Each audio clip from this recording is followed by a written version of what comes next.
Hello আসসালামু আলাইকুম। আজকে আমি দুধ কুদু রান্না করব। এর জন্য দুধটা আমি আগে জাল করে ঘন করে রেখেছি।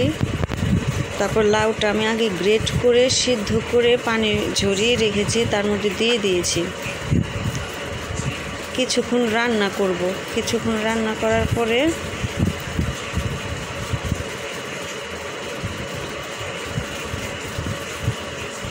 কিছুক্ষণ রান্না করা আমার হয়ে গেছে। এখন আমি দিয়ে দেবো চালের গুঁড়া।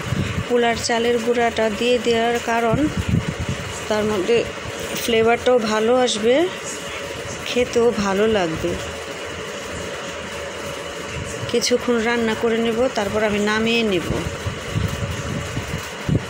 এখন আমি দিয়ে দেব চিনি। চিনিটা আমি ক্যারামেল করে তারপরে দিব। তার কারণ ক্যারামেলটা করার কারণ দেখতেও ভালো লাগবে, কালারটা সুন্দর হবে, খেতেও ভালো লাগবে। এখন আমার ক্যারামেলটা হয়ে গেছে, নামিয়ে নেব।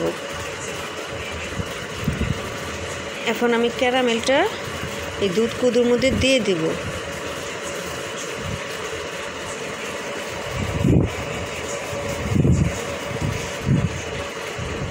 আমার দেওয়া শেষ। দেখতেই পাচ্ছেন কালারটা কত সুন্দর হয়েছে।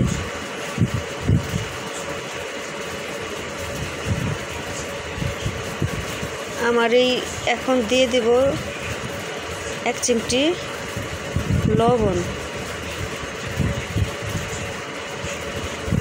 লবণ দেওয়ার কারণে মিষ্টি জিনিস তো একটু লবণ দিলে টেস্ট আরও দ্বিগুণ বেড়ে যায়। কিছুক্ষণ রান্না করে নেব। মিষ্টিটা আপনারা যার স্বাদ মতো দিয়ে দিবেন। আমি আমার স্বাদ মতো দিয়েছি। দেখতেই পাচ্ছেন কালারটা কত সুন্দর হয়েছে। আমরা মাটির চুলায় রান্না করি। মাটির চুলায় রান্না করলে খেতেও ভালো লাগে। এখন আমি নামিয়ে নেব। আমার পায়েসটা হয়ে গেছে। দেখতেই পাচ্ছেন কালারটা কত সুন্দর হয়েছে।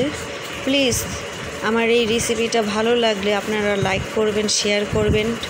কোনো ভুল ত্রুটি হলে ক্ষমার চোখে দেখবেন। কমেন্ট করে আমাকে জানাবেন। আমার কোথাও ভুল হলে সেখান থেকে আমি ঠিক করে নিতে পারবো। আপনারা ভালো থাকবেন, সবাই সুস্থ থাকবেন, সবাই ভালো থাকবেন। আসসালামু আলাইকুম।